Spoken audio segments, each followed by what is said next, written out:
आज के वीडियो में हम जानेंगे ट्राई आयोडाइड आयन की ज्योमेट्री और इसका शेप क्या होता है और इसके लिए कैसा मेथड हम इस्तेमाल करते हैं। ठीक है, वेस्पर थ्योरी के अकॉर्डिंग ये होता है, लेकिन तरीका क्या है देखिए। सबसे पहले आप लोग टोटल वैलेंस इलेक्ट्रॉन काउंट करिए ट्राई आयोडाइड आयन में।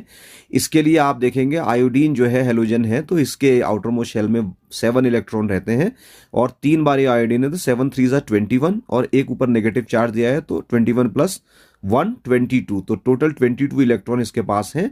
इससे हम स्टेरिक नंबर कैलकुलेट करेंगे। स्टेरिक नंबर कैलकुलेट करने के लिए टोटल वैलेंस इलेक्ट्रॉन जितने आए हैं इसको 8 से डिवाइड करेंगे। ऐसा इसलिए करेंगे क्योंकि जब इलेक्ट्रॉन्स, जो टोटल वैलेंस इलेक्ट्रॉन्स हैं, ये 9 से लेके 56 तक होते हैं, तब आप उस नंबर को 8 से डिवाइड करते हैं। तो 8 से डिवाइड करेंगे, 8 2 जा 16, 6 रिमाइंडर आएगा। हमने इस 6 को भी खत्म करना है। अब ये टोटल जो इलेक्ट्रॉन्स है सिर्फ 6 बचे हैं, और जब ये लेस देन 8 होते हैं तो फिर उसको 2 से डिवाइड करते हैं, तो 2 3 जा 6 हो जाएगा। और दोनों क्वेश्चंस को ऐड करेंगे 3 2 प्लस करके, तो ये आपको 5 मिल जाएगा। तो ये इसका स्टेरिक नंबर होता है, और स्टेरिक नंबर बेसिकली सम होता है टोटल बॉन्ड पेयर्स का और लोन पेयर्स का, और इसी से हमको हाइब्रिडाइजेशन भी पता चलता है। तो 5 यहां पर है, तो एक पॉसिबल कॉम्बिनेशन है 1s 3p एंड d, और इसको मिला के आप देखेंगे sp3d hybridisation try iodide ion में होता है।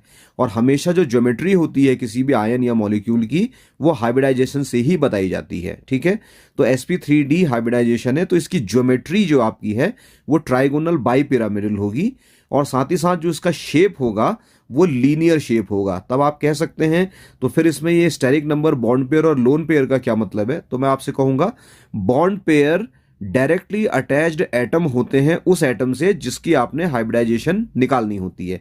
तो इस सेंटर वाले आई की हाइब्रिडाइजेशन स्टेट आप निकाल रहे हैं, इससे डायरेक्टली कनेक्टेड 2 आयोडीन यहां पर हैं, तो ये 2 इसके बॉन्ड पेयर हैं, और साथ ही साथ 3 लोन पेयर हो जाएंगे। तो 3 लोन पेयर कौन से हैं, देखिए, एक लोन पेयर ये वाला है, एक लोन पेयर ये वाला है, एक लोन पेयर ये वाला है। ये सारी की सारी हम जो कैलकुलेशन है ये सेंट्रल एटम के लिए ही करते हैं, जिसके लिए ये प्रेडिक्शन हमने करना होता है। ठीक है, तो ये इसका शेप होता है। तो शेप हमेशा वेस्पर थ्योरी के अकॉर्डिंग लोन पेयर और बॉन्ड पेयर के हिसाब से निकाला जाता है।